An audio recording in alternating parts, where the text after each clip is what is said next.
بالکل جی نہیں چاہ رہا تھا کہ میں کچھ کھاؤں یا پیوں، لیکن میں نے محسوس کر لیا کہ اب میرا انکار کرنا فضول ہوگا۔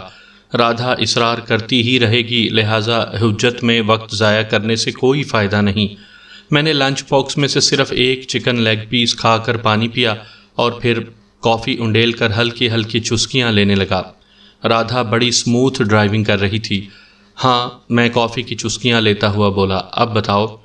کیا بتاؤں؟ رادھا نے کسی قدر شوخی سے کہا۔ اس دوران میں وہ پہلی مرتبہ خفیف سی مسکرائی تھی۔ کیا تم اتنا اندازہ بھی نہیں لگا سکتی کہ میرے ذہن میں کیا کیا سوالات کلبلا رہے ہوں گے؟ جانتی ہوں، تو پھر پوچھنے کی کیا ضرورت ہے؟ بس یوں ہی میں چاہتی تھی کہ تھوڑا سا مذاق کر کے تمہارے ذہن کو کچھ ہلکا پھلکا کر دوں۔ فی الوقت میں کسی بھی مذاق کا متحمل نہیں ہو سکتا۔ میرا لہجہ کسی قدر خشک تھا۔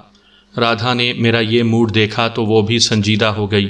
اس نے کہنا شروع کیا، دراصل عظیم رینوکا کے مخالف گروہ کا ایک آدمی ہم دونوں کے تعاقب میں لگ گیا تھا۔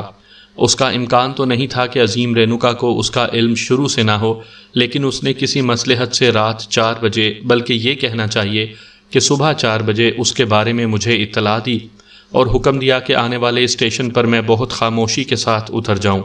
اس نے مجھے اور بھی بہت سی ہدایات دی تھیں، لیکن میں وہ ہدایات دہرانے کے بجائے صرف یہ بتاتی ہوں کہ میں نے ان ہدایات پر کس طرح عمل کیا۔ میں اس اسٹیشن پر اتر گئی۔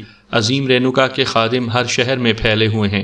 میں ان میں سے ایک سے ملی اور اسی سے یہ کار حاصل کی جس میں تم اس وقت میرے ساتھ سفر کر رہے ہو۔ میں فوری طور پر تیز رفتاری سے روانہ ہوئی اور تمہاری ٹرین کے پہنچنے سے ذرا پہلے متھرا ریلوے اسٹیشن پر پہنچ گئی۔ اسٹیشن کے باہر مجھے تمہارا انتظار کرنا تھا۔ یہ بات میں نے وہاں پہنچتے ہی معلوم کر لی تھی کہ ٹرین بر وقت پہنچ رہی ہے، لیکن جب تم بر وقت باہر نہیں آئے تو مجھے تشویش ہوئی۔ میری سمجھ میں نہیں آ رہا تھا کہ میں کیا کروں۔ عظیم رینوکا کی ہدایات کے بغیر میں کوئی قدم نہیں اٹھا سکتی تھی۔ آخر مجھے اپنی عظیم دیوی کی طرف سے ہدایات مل ہی گئی۔ اس نے مجھ سے کہا کہ میں فوراً اسٹیشن کے ریستوران میں پہنچوں جہاں تم موجود ہو اور تمہارے ساتھ ایک آدمی بھی ہے۔ عظیم دیوی کا حکم تھا کہ میں تمہیں ریستوران سے نکال لاؤں اور پھر کار ہی کے ذریعے دہلی پہنچوں۔ میں نے کافی کی آخری چسکی لی۔ بس یہ ہے میری کہانی، رادھا نے کہا اور پھر مسکرا کر بولی، اب تم بتاؤ کہ میرے غائب ہو جانے سے تم پر کیا بیتی تھی؟ کیا میں تمہیں معلوم ہے کہ جو آدمی ریستوران میں میرے ساتھ بیٹھا تھا اس پر کیا گزر گئی؟ نہیں، مجھے علم نہیں۔ کیا کوئی خاص بات؟ ویسے مجھے اس پر تعجب ضرور ہوا تھا کہ تمہارے اچانک اٹھ جانے پر اس آدمی نے تم سے نہ تو کچھ کہا تھا اور نہ پلٹ کر دیکھا تھا کہ تم کہاں جا رہے ہو۔ لاشیں پلٹ کر نہیں دیکھ سکتی۔ کیا مطلب؟ رادھا سچ مچ چونک گئی تھی۔ وہ آدمی بیٹھے بیٹھے مر گیا تھا اور شاید دنیا کا کوئی شخص کبھی اس طرح نہیں مرا ہوگا۔ یعنی وہ نیلا پڑ گیا تھا اور شاید پتھر کا بن گیا تھا۔ اگر وہ پتھرا نہ گیا ہوتا تو اس کا توازن برقرار نہ رہتا اور وہ کرسی سے لڑک جاتا۔ رادھا چند سیکنڈ خاموش رہی اور پھر بولی، یقیناً وہ عظیم رینوکا کے خلاف کچھ زہر اگل رہا ہوگا، اور ایسے آدمیوں کی موت کتنی ہی عجیب و غریب کیوں نہ ہو، مجھے اس پر حیرت نہیں ہوگی۔ عظیم رینوکا سب کچھ کر گزرنے پر قادر ہے۔ رادھا نے قدرے توقف کیا، پھر بولی، اب تم بتاؤ کہ اس آدمی سے تمہاری کیا گفتگو ہوئی تھی؟ ظاہر ہے کہ وہ وہی آدمی ہوگا جو ہم دونوں کا تعاقب کر رہا تھا۔ ہاں، وہ وہی آدمی تھا، لیکن میں اپنی کہانی کا آغاز اس جگہ سے کروں گا جب میں نے تمہیں کوپے سے غائب پایا تھا۔ ٹھیک ہے، وہیں سے شروع کر دو۔ میں نے وہ سارے واقعات بیان کرنا شروع کیے جو مجھے پیش آ چکے تھے۔ میں اپنی کہانی کو اس جگہ تک لے آیا جب میں اور وہ اجنبی ریلوے ریستوران میں داخل ہوئے تھے۔ اس موقع پر پہنچ کر میں جیسے ہی ذرا دیر کے لیے چپ ہوا، رادھا بول پڑی، اس سے تمہاری کیا باتیں ہوئی تھیں؟ میں نے اس کے سوال کا جواب دینے کے بجائے خود ہی سوال داغ دیا، کیا تمہاری عظیم رینوکا کسی ملک کی ایجنٹ ہے؟ عظیم رینوکا اور کسی ملک کی ایجنٹ؟ رادھا استہزائیہ انداز میں ہنسی۔ ونود کمار، تم بالکل بچوں کی سی باتیں کر رہے ہو۔ شاید اسی شخص نے تم سے یہ بات کہی ہوگی، لیکن میں تمہیں بتاؤں کہ کوئی ملک تو عظیم رینوکا کا ایجنٹ بن سکتا ہے، لیکن عظیم رینوکا کو اپنا ایجنٹ بنانے والی کوئی طاقت ابھی اس دنیا میں موجود نہیں ہے۔ میں جیب سے سگار نکال کر سلگانے لگا۔ تو یہ بات تم سے اسی اجنبی نے کہی تھی نا؟ رادھا نے سوال کیا۔ ہاں، اعتراف کر لینے میں کوئی حرج نہیں تھا، اور تم نے اس پر یقین کر لیا؟ میں نے قدرے توقف کیا، پھر کہا، یہ حقیقت ہے کہ میں اس بات پر پوری طرح یقین نہیں کر سکتا۔ رینوکا دیوی ایسی مافوق الفطرت طاقت کسی ملک کی ایجنٹ نہیں بن سکتی۔ یہ بات کی ہے نا تم نے ذہانت کی، رادھا نے تحسین آمیز لہجے میں کہا۔ لیکن وہ مجھے میرے ماضی کے بارے میں بھی کچھ بتانا چاہتا تھا، میں نے بڑبڑانے والے انداز میں کہا۔ وہ مجھے واپس بمبئی لے جانا چاہتا تھا۔ لغو بات، رادھا نے منہ بنا کر کہا۔ تمہارا ماضی کچھ نہیں ہے، تمہیں بتایا جا چکا ہے کہ تم صرف ایک کردار ہو جسے عظیم رینوکا نے جنم دیا ہے۔ تمہارا ماضی کچھ نہیں ہے۔ رہ گئی یہ بات کہ وہ تمہیں واپس بمبئی لے جانا چاہتا تھا، تو اس کا مقصد یہی ہے کہ وہ لوگ عظیم رینوکا کے منصوبے کو ناکام بنانا چاہتے ہیں۔ میں چند لمحے خاموش رہا، پھر بولا، آخر رینوکا دیوی اپنے مخالف گروہ کو یک لخت تہس نہس کیوں نہیں کر دیتی؟ اسے اپنے مخالفین سے کھیلنے میں اتنا ہی مزہ آتا ہے جتنا مزہ کسی بلی کو چوہے سے کھیلنے میں آتا ہے۔ بلی کا ذکر آتے ہی میرے ذہن میں گربا ابھر آئی اور میں بے اختیار اس کے بارے میں بھی سوال کر بیٹھا۔ جواب میں رادھا نے کہا، مجھے نہیں معلوم کہ وہ اس وقت کہاں ہوگی، لیکن تم نے اچانک اس کے بارے میں کیوں پوچھا؟ تم نے بلی کا ذکر کیا تو وہ مجھے یاد آ گئی۔ سچ بتاؤ رادھا، کیا گربا کے دو روپ ہیں؟ کیا مطلب؟ یعنی کبھی وہ بلی نظر آتی ہے اور کبھی انسانی روپ دھار لیتی ہے؟ مجھے اس کے بارے میں علم نہیں، رادھا نے سنجیدگی سے کہا۔ میں نے غور سے اس کی طرف دیکھا، لیکن اندازہ نہیں کر سکا کہ وہ سچ بول رہی ہے یا جھوٹ۔ کچھ دیر خاموشی رہی اور میرے ذہن میں وہ باتیں گونجنے لگیں جو اس بد نصیب اجنبی سے ریلوے ریستوران میں ہوئی تھیں۔ اس نے مجھے بتایا تھا کہ رینوکا ایک غیر ملکی ایجنٹ ہے، لیکن مجھے واقعی اس بات پر یقین نہیں آ رہا تھا کہ ایسا ممکن ہے۔ رینوکا مافوق الفطرت ہستی کو کوئی ملک اپنا اسیر نہیں کر سکتا تھا، اور ایجنٹ بننے کا مطلب اسیر بننا ہی ہوتا ہے۔ دہلی پہنچ کر ہم اشوکا ہوٹل میں داخل ہوئے۔ یہ دہلی کا ایک شاندار ہوٹل ہے۔ یہاں جگدیش رمولی اور مسز رمولی کے نام سے ایک کمرہ پہلے ہی ریزرو تھا۔ کاؤنٹر سے ہمیں اس کی چابی مل گئی اور ہم کمرے میں پہنچ گئے۔ ڈرائیونگ نے پوری طرح تھکا دیا تھا۔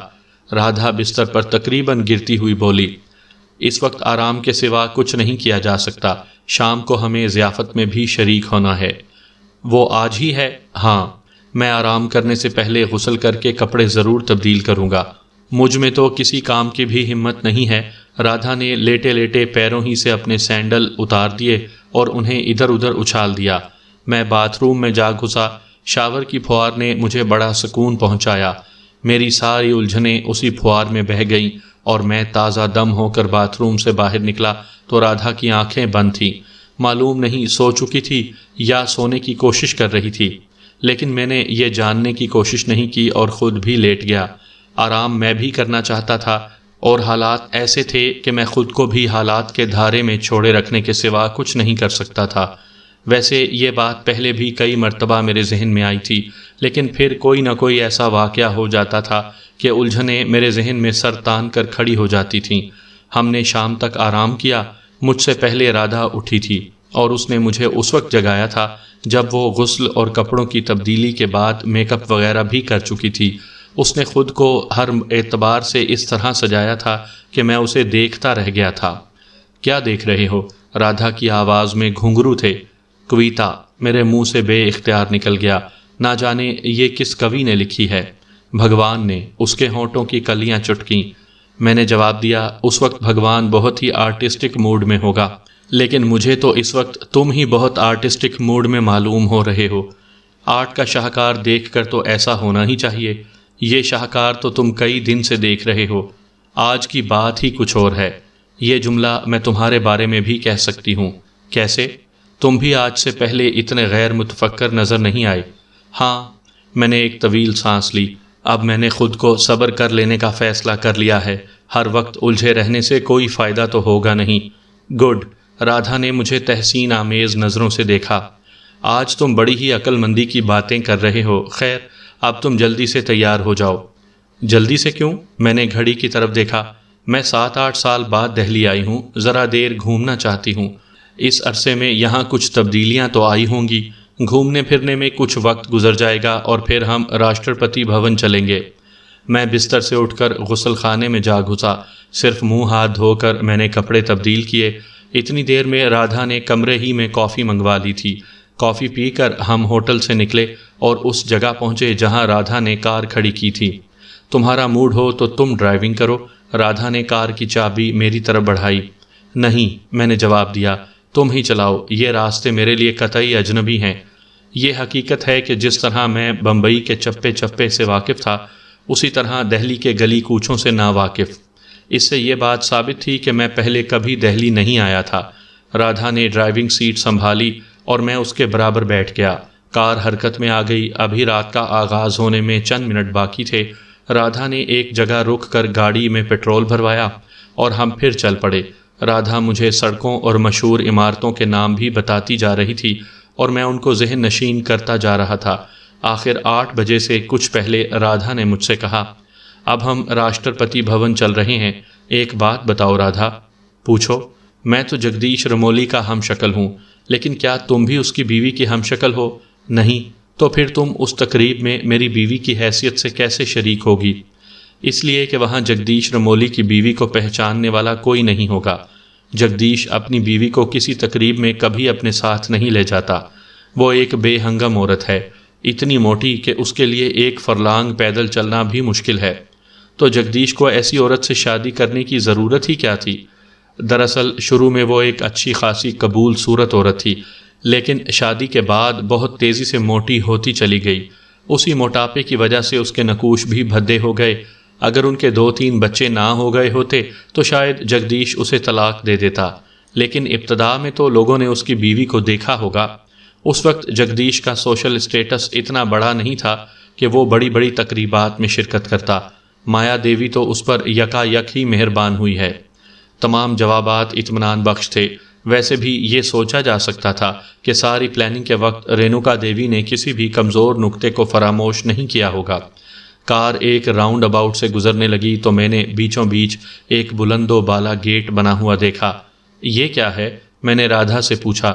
Get of India. لیکن یہ اس کے بیچ میں چبوترا سا کیوں بنا دیا گیا ہے؟ اس چبوترے پر آگ بھی روشن ہے۔ یہ آگ 24 گھنٹے روشن رکھی جاتی ہے۔ یہ ان سپاہیوں کی یادگار ہے جو پچھلی جنگ میں ملک و قوم پر نثار ہوئے تھے۔ اس گیٹ کے 2 چھوٹے چھوٹے کمروں میں محافظ بھی تعینات ہیں۔ ان کا فرض ہے کہ وہ اس آگ کو بجھنے نہ دیں۔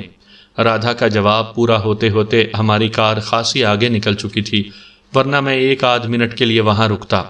عام حالات میں تو شاید ایسا نہ ہوتا ہوگا، لیکن اس رات راشٹرپتی بھون کا علاقہ روشنیوں سے جگمگا رہا تھا۔ وہاں کے کشادہ راستے اور عمارتیں ایسی تھیں جن سے بڑے دبدبے کا اظہار ہو رہا تھا۔ سیدھی راشٹرپتی بھون جانے والی سڑک کے دائیں بائیں راجیہ سبھا اور لوک سبھا کی عمارتیں تھیں، اور وہ سرخ پتھروں سے بنی ہوئی تھیں۔ رادھا نے بتایا کہ راشٹرپتی بھون کی عمارت بھی سرخ پتھروں سے بنی ہوئی ہے، اور یہ سب عمارتیں انگریزوں نے اپنے عہد میں بنوائی تھیں۔ راشٹرپتی بھون کا گنبد دور ہی سے یوں جھلملا رہا تھا جیسے چاند زمین پر اتر آیا ہو۔ ہمیں داخلے میں کوئی دشواری نہیں ہوئی۔ گیٹ پر صرف دعوتی کارڈ دکھانا پڑا تھا۔ مجھے اس پر حیرت ہوئی۔ میرا خیال تھا کہ سیکیورٹی کے انتظامات بہت سخت ہوں گے۔ میں نے اپنی حیرت کا اظہار رادھا پر بھی کیا تو وہ مسکرا کر بہت دھیمی آواز میں بولی، ہماری مکمل تلاشی لی جا چکی ہے۔ وہ کب؟ میری حیرت 2 چند ہو گئی۔ ہم غیر مرئی شعاؤں سے گزرے ہیں۔ ان شعاؤں نے ہمارا عکس ایک سکرین پر منتقل کیا ہوگا، اور اس عکس میں ہر وہ چیز بھی نظر آ رہی ہوگی جو ہمارے لباس میں پوشیدہ ہے، حتیٰ کہ ہماری ہڈیاں تک نظر آ گئی ہوں گی۔ سیکیورٹی کا عملہ اس اسکرین پر نظریں جمائے بیٹھا ہوگا۔ ہم جس طرح اسکرین پر نظر آئے ہوں گے، اسی عالم میں ہماری کئی تصویریں بھی کھینچ لی گئی ہوں گی۔ او مائی گاڈ! میرے منہ سے نکلا۔ تلاشی لی جائے تو معززین اپنی ہتک محسوس کرتے ہیں، لہٰذا یہ طریقہ ابھی حال ہی میں رائج کیا گیا ہے۔ میرا دل گھبرا رہا ہے۔ کیوں؟ رادھا نے چونک کر کہا۔ کیا تم اپنے ساتھ کوئی پستول یا اس قسم کی کوئی خطرناک چیز لائے ہو؟ نہیں، میں اس لیے گھبرا رہا ہوں کہ یہ بہت بڑی سرکاری تقریب ہے۔ تم اس بات کو اپنے ذہن میں اچھی طرح جما لو کہ تم بھی اس ملک کی بہت بڑی شخصیت ہو۔ جگدیش رمولی، آئرن پرنس، تم کو ہر لمحے خود اعتماد نظر آنا چاہیے۔ یہاں ایسے لوگ بھی تو ہوں گے جو جگدیش رمولی کو جانتے ہوں گے۔ ظاہر ہے کہ وہ مجھ سے مخاطب ہوں گے، اور میں آخر انہیں کس بات کا کیا جواب دوں گا؟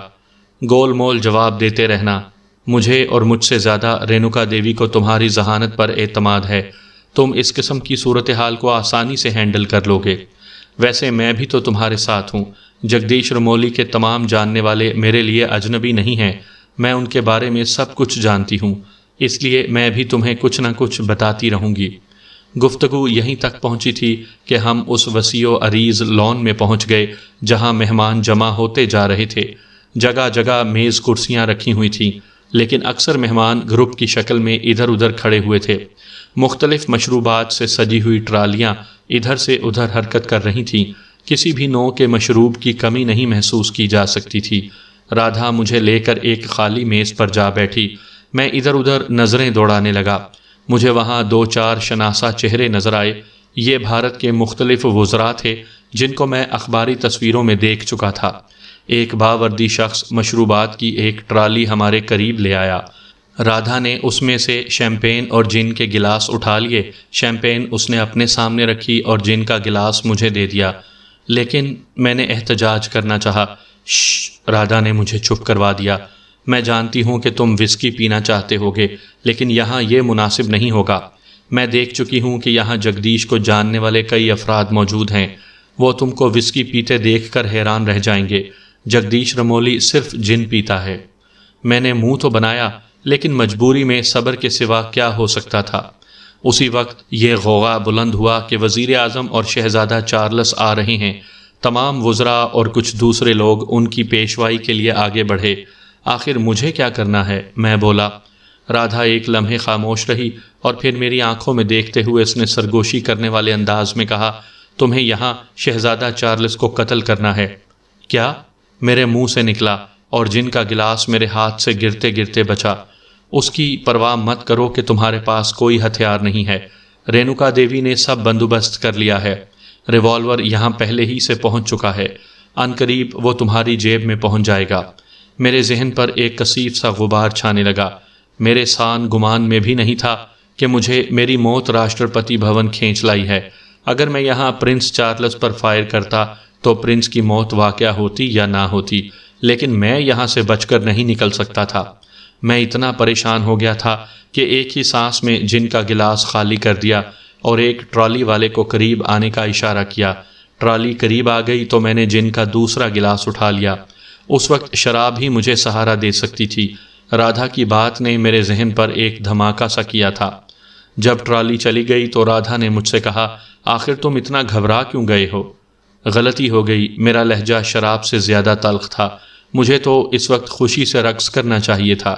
یقیناً، رادھا نے بڑی سنجیدگی سے کہا، رینوکا دیوی کے کسی حکم کی تعمیل کرنا خوش ہونے ہی کے مترادف ہے، اور اس کے بعد موت کا ذائقہ چکھنا شاید اس سے بھی زیادہ خوشی کے مترادف ہے۔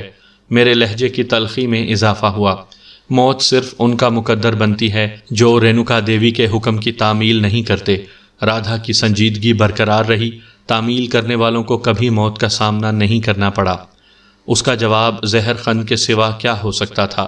مجھے اس شخص کی باتیں یاد آنے لگیں جو اسٹیشن کے چائے خانے میں ایک حیرت انگیز موت کا شکار ہو گیا تھا۔ اس نے مجھے یہ بات بتائی تھی کہ رینوکا دیوی کسی ملک کی ایجنٹ ہے، اور اب یہ بات درست معلوم ہونے لگی تھی۔ شہزادہ چارلس کا قتل ہوتا، اور اس قسم کے قتل عموماً کسی ملک ہی کے ایما پر ہوتے ہیں۔ بھارت کے صدر، وزیر اعظم اور شہزادہ چارلس لان میں آ چکے تھے۔ زیادہ تر لوگوں کی توجہ انہی کی طرف تھی۔ مجھے جواب دینے کے بعد رادھا بھی انہی تینوں کی طرف متوجہ ہو گئی تھی، مگر اتفاقاً میں نے دیکھ لیا کہ مہمانوں میں ایک عورت ایسی بھی تھی جو صرف میری طرف دیکھ رہی تھی۔ دفعتاً میرے ذہن میں ایک جھماکا سا ہوا۔ پرنسس تارا۔ گربا نے مجھ سے کہا تھا کہ میں اس تقریب میں پرنسس تارا سے ضرور ملوں، تو کیا یہ عورت پرنسس تارا ہو سکتی ہے؟ میری طرف اس کے دیکھنے کا انداز تو یہی بتا رہا تھا کہ شاید وہ بھی مجھ سے ملنے کے موقع کی طاق میں ہے۔ میں کن آنکھیوں سے اس کی طرف دیکھتا رہا۔ وہ لگ بھگ 40 سال کی ہوگی، متناسب الاعضاء اور دلکش نقش و نگار کی مالک تھی۔ چہرے سے ایسی تمکنت کا اظہار ہو رہا تھا جیسے وہ کسی بڑے خاندان سے تعلق رکھتی ہو۔ ویسے تو یہاں سبھی بڑے بڑے لوگ جمع تھے، لیکن یہ عورت ان میں خاصی نمایاں معلوم ہو رہی تھی۔ کیا دیکھ رہے ہو؟ رادھا کی آواز نے مجھے چونکا دیا۔ کچھ نہیں، میں قدرے بوکھلا گیا۔ وہ واقعی بہت خوبصورت ہے۔ رادھا مسکرا رہی تھی۔ بے شمار مرد اس کے پرستار ہیں، اگر تم اس کی طرف متوجہ ہو گئے تھے تو یہ کوئی حیرت کی بات نہیں۔ میں نے سوچا کہ جب رادھا نے میری حرکت دیکھ ہی لی ہے تو پھر اس عورت کے بارے میں کچھ معلومات حاصل کر ہی لینا چاہیے۔ میں اس طرح مسکرایا جیسے اپنی حرکت کے تاڑ لیے جانے پر جھینپ گیا ہوں۔ میں نے آہستہ سے پوچھا کہ اس کا نام کیا ہے؟ پرنسس تارا، رادھا نے جواب دیا۔ پرنسس تارا، میں نے اس طرح دہرایا جیسے یہ نام پہلی بار سنا ہو۔ ہاں، رادھا بولی، یہ ایک ریاست کے معزول نواب کی بیٹی ہے۔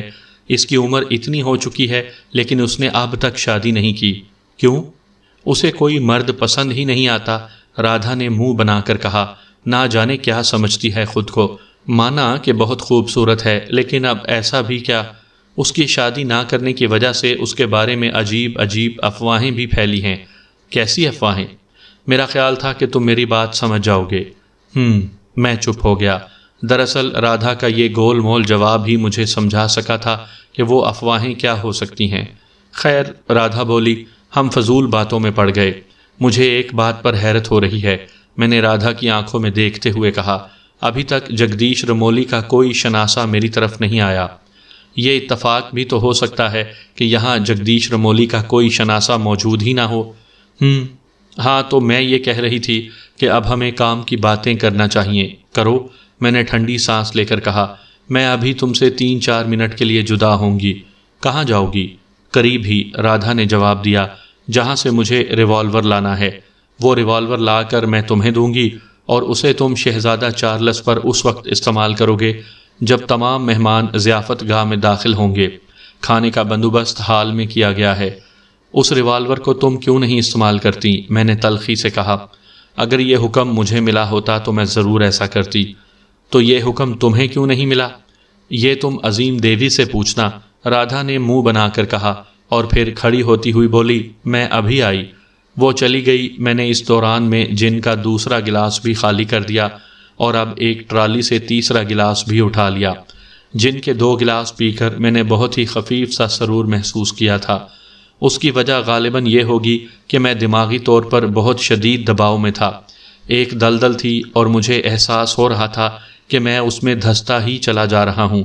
رینوکا دیوی کی بات نہ ماننا تو میرے لیے آفات کا سبب بنتا ہی رہا تھا، لیکن شہزادہ چارلس پر گولی چلانے کے بعد تو مجھے پھانسی کا تختہ ہی نصیب ہوتا۔ مجھے اس بات پر بالکل یقین نہیں تھا کہ رینوکا دیوی مجھے یہاں سے بھی بچا لے جائے گی۔ ایک کھنکتی ہوئی آواز نے مجھے چونکا دیا۔ کیا میں یہاں بیٹھ سکتی ہوں؟ میں نے چونک کر بولنے والے کی طرف دیکھا۔ وہ پرنسس تارا تھی۔ میرے جسم میں سنسناہٹ پھیل گئی۔ تشریف رکھیے، میرے منہ سے بے اختیار نکلا۔ شکریہ۔ وہ بیٹھ گئی۔ میرا نام تارا ہے، لوگ مجھے پرنسس تارا کہتے ہیں۔ جہاں تک میرا خیال ہے کہ آپ اس الجھن میں ہوں گے کہ مجھے کس طرح تلاش کریں۔ جی ہاں، اسی لیے میں خود آپ کے پاس آ گئی۔ شکریہ۔ میری سمجھ میں نہیں آ رہا تھا کہ کیا بات کروں۔ پرنسس تارا نے ایک مرتبہ اس طرف دیکھا جدھر رادھا گئی تھی، لیکن اب رادھا نظر نہیں آ رہی تھی۔ مسٹر ونود کمار، پرنسس تارا پھر میری طرف متوجہ ہو گئی۔ آپ ایک جال میں پھنسے ہوئے ہیں۔ آپ نے جب بھی اس سے نکلنے کی کوشش کی، کسی نہ کسی مصیبت میں پھنس گئے۔ میں نے کئی مرتبہ آپ کو اس جال سے نکالنے کی کوشش کی مگر کامیاب نہیں ہو سکی۔ اس کوشش میں میرے 2 آدمی بھی مارے جا چکے ہیں۔ اوہ، تو وہ دونوں آپ کے آدمی تھے، جن میں سے ایک چوپاٹی پر اور دوسرا متھرا کے اسٹیشن پر؟ ہاں، پرنسس تارا نے میری بات کاٹتے ہوئے کہا۔ ہلاک ہونے والے وہ دونوں آدمی میرے ہی تھے۔ کہیں آپ کا بھی ویسا ہی حشر نہ ہو؟ میرے منہ سے بے اختیار نکلا۔ پرنسس تارا دھیرے سے ہنسی۔ اس کا انداز استہزائیہ سا تھا۔ وہ بولی، میرا نام پرنسس تارا ہے۔ میرے گرد اس وقت ایک ایسا حصار قائم ہے جسے رینوکا دیوی نہیں توڑ سکتی۔ ویسا ہی حصار آپ نے اپنے ان دونوں آدمیوں کے گرد کیوں قائم نہیں کیا تھا؟ چوپاٹی پر مرنے والے کے سلسلے میں تو مجھ سے غفلت ہو گئی تھی۔ میں نے اس کی حفاظت کا کوئی بندوبست نہیں کیا تھا، لیکن دوسرا آدمی اپنی حماقت سے مارا گیا۔ اسے چلتی ہوئی ٹرین سے نہیں اترنا چاہیے تھا۔ اس کی اس حرکت کی وجہ سے میرے وہ 2 آدمی ٹرین سے نہیں اتر سکے جن کو میں نے اس کی حفاظت پر مامور کیا تھا۔ اگر وہ چلتی ٹرین سے نہ اترتا تو میں نکل جاتا۔ اس سے کوئی فرق نہیں پڑتا۔ میں نے یہ بندوبست کر ہی لیا تھا کہ اگر وہ میرا آدمی ناکام رہا تو یہاں میں آپ سے مل لوں گی۔ لیکن اس ملاقات کا مقصد، میں نے اس کی آنکھوں میں جھانکا اور خود کو ان کی گہرائی میں ڈوبتا محسوس کیا۔ میں آپ کے علم میں یہ بات لانا چاہتی ہوں کہ آپ روس کی خفیہ ایجنسی کے GB کے ایجنٹ کے جال میں پھنسے ہوئے ہیں۔ کیا ایک مافوق الفطرت ہستی کسی ملک کی ایجنٹ ہو سکتی ہے؟ مافوق الفطرت؟ پرنسس تارا کا لہجہ پھر استہزائیہ ہو گیا۔ کیا آپ کو اس میں کوئی شک ہے، جبکہ آپ کے 2 آدمی اسی طرح مر گئے ہیں جیسے شاید کبھی کوئی نہیں مرا ہوگا؟ وہ اموات میرے لیے یقیناً حیرت انگیز ہوتی اگر مجھے یہ نہ معلوم ہوتا کہ رینوکا دیوی کی زندگی کا بیشتر حصہ نیپال، تبت اور افریقہ کے بعض پسماندہ علاقوں میں گزرا ہے۔ تبت کے لاماؤں کی پراسرار قوتوں کا ذکر تو آپ نے سنا ہی ہوگا، اس کے کچھ اثرات نیپال تک بھی پہنچے ہیں، اور افریقہ کا کالا جادو تو خاصا مشہور ہے۔ اس طرح تو آپ میری بات کی تائید کر رہی ہیں، رینوکا دیوی ان علاقوں میں رہ کر پراسرار قوتیں حاصل کر چکی ہے؟ نہیں، پرنسس تارا نے بڑے اعتماد سے کہا، اس نے صرف اتنا کیا ہے کہ وہاں کی شریعت کو سائنٹیفک رنگ دے دیا ہے۔ آج سائنس اتنی ہی ترقی کر چکی ہے کہ اس کی بہت سی باتوں پر جادو کا گمان ہوتا ہے۔ میرے دونوں آدمیوں کی موت میں اس نے کچھ ایسے زہر استعمال کیے جو صرف افریقہ میں پائے جاتے ہیں۔ جو زہر متھرا اسٹیشن پر کام میں لایا گیا اس کے بارے میں تو مجھے کچھ نہیں معلوم، لیکن چوپاٹی پر جو زہر استعمال کیا گیا تھا وہ تبت کی ایک خاص بوٹی میں پایا جاتا ہے۔ میں نے ایک مضمون میں اس زہر کے بارے میں پڑھا بھی تھا، لیکن اب مجھے اس بوٹی کا نام یاد نہیں رہا۔ اس زہر کی خاصیت یہ ہے کہ وہ سارے جسم میں قیامت خیز درد پیدا کرتا ہے، اور اس کی ابتدا گردن سے ہوتی ہے۔ نتیجہ یہ کہ آدمی کے ہاتھ گردن تک پہنچ جاتے ہیں، درد تیزی سے بڑھتا چلا جاتا ہے۔ گردن دبانے سے اس میں کمی ہوتی ہے، لیکن کمی کا تناسب کم ہوتا ہے اور درد میں اضافے کا تناسب زیادہ۔ نتیجہ یہ کہ آدمی اپنی گردن اتنی دبا ڈالتا ہے کہ اس کی سانس گھٹ جاتی ہے۔ میں نے چند لمحے کچھ سوچا اور پھر سر ہلاتا ہوا بولا، ان اقسام کے زہر کی موجودگی ناممکنات میں سے نہیں ہو سکتی، لیکن میرے ساتھ جو واقعات پیش آتے رہے ہیں ان کی کوئی توجیہ ممکن نہیں۔ مثلاً اچانک مجھے رادھا کا خیال آیا اور میں نے اس طرف دیکھا جدھر وہ گئی تھی۔ رادھا کی طرف سے فکر مند نہ ہو، میں ایسا بندوبست کر چکی ہوں کہ وہ ابھی نہیں لوٹ سکے گی۔ میں نے غور سے اس کی طرف دیکھا، اس کے چہرے پر فتح مندانہ مسکراہٹ رقصاں تھی۔ میں نے رینوکا دیوی سے ٹکر لی ہے تو ظاہر ہے کہ میرے بھی کچھ وسائل ہوں گے۔ وہ بولی، ہاں تو آپ کچھ دوسرے ناقابل توجیہ واقعات کا ذکر کر رہے تھے۔ ہاں، میں نے کہا، پہلا واقعہ تو وہ ہے جب میں پہلی مرتبہ رینوکا دیوی سے ملا تھا، بلکہ ملاقات کا لفظ میں غلط استعمال کر رہا ہوں۔ میں نے اسے دیکھا نہیں تھا، لیکن محسوس یہی کیا تھا کہ وہ میرے سامنے صوفے پر بیٹھ کر باتیں کر رہی ہے۔ میں نے اس کے لباس کی سرسراہٹ تک سنی تھی، پھر اس کے قدموں کی آہٹوں کو کھڑکی کی طرف جاتے ہوئے بھی سنا تھا، اور کھڑکی کے پردے خود بخود سرک گئے تھے۔ پردے سرکانے کا کام کسی میکینزم کے ذریعے بھی ممکن ہے۔ رینوکا اس وقت برابر کے کمرے میں بیٹھی ہوئی ہوگی، وہیں سے اس نے میکینزم سے کام لیا ہوگا، وہیں سے وہ مائکروفون پر آپ سے باتیں کر رہی ہوگی۔ کپڑوں کی سرسراہٹ کی آواز بھی مائکروفون سے نشر کی جا سکتی ہے۔ آپ کے سامنے جو صوفہ تھا اس میں کوئی خفیہ اسپیکر ہوگا اور کوئی خفیہ مائکروفون بھی جو آپ کی آواز اس تک پہنچاتا ہوگا۔ چلیں یہاں تک تو بات سمجھ میں آتی ہے، لیکن میں نے اس کے قدموں کی آہٹیں کھڑکی کی طرف جاتی ہوئی سنی تھیں۔ کیا آپ پہلے کبھی دہلی آئے ہیں؟ نہیں؟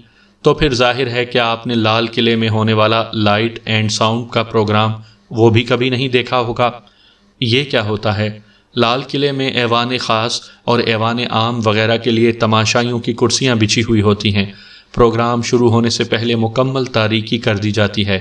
یہ پروگرام صرف رات کے آغاز پر ہوتا ہے، پھر اچانک ایوان خاص میں روشنی پیدا ہو جاتی ہے اور نقیب کی آواز سنائی دیتی ہے کہ بادشاہ سلامت تشریف لا رہے ہیں۔ پھر بادشاہ سلامت کے قدموں کی آوازیں سنائی دیتی ہیں جو ایوان خاص میں پہنچ کر رک جاتی ہیں۔ مختصراً یہ کہ پھر بادشاہ کے حکم سے مجرا شروع ہوتا ہے۔ میں یہ وضاحت کرتی چلوں کہ کوئی دکھائی نہیں دیتا، صرف آوازیں سنائی دیتی ہیں۔ پھر زنان خانے میں بھی روشنی ہو جاتی ہے اور عورتوں کی مدھم مدھم ہنسی اور باتیں کرنے کی ہلکی ہلکی آوازیں سنائی دیتی ہیں، جیسے وہ بھی مجرے سے محفوظ ہو رہی ہوں۔ پھر اچانک مجرا ختم ہو جاتا ہے اور نقیب آواز لگاتا ہے کہ کوئی شخص بادشاہ کے لیے کوئی اہم پیغام لے کر آیا ہے اور بازیابی کی اجازت چاہتا ہے۔ بادشاہ سے اجازت ملنے کے بعد تماشائیوں کو اپنے عقب سے گھوڑے کی ٹاپیں سنائی دیتی ہیں جو تیزی سے قریب آتی چلی جاتی ہیں۔ یہاں تک کہ تماش بینوں کے قریب سے گزر کر ایوان خاص کے قریب جا رکتی ہیں اور کوئی دکھائی نہیں دیتا۔ میں حیرت سے بولا، قطعاً نہیں، یہ کیسے ممکن ہے؟ یہ اس طرح ممکن ہے کہ وہ آوازیں ایک ٹیپ ریکارڈر سے نشر کی جاتی ہیں اور اس تماش گاہ کے ہر ضروری حصے میں اسپیکر لگے ہوئے ہیں۔ ان کو مختلف مقامات پر یا زیر زمین اس طرح پوشیدہ کیا گیا ہے کہ وہ کسی کو دکھائی نہیں دیتے، اور ایک خودکار نظام کے تحت کسی وقت کوئی اور کسی وقت کوئی اسپیکر کام کرتا ہے۔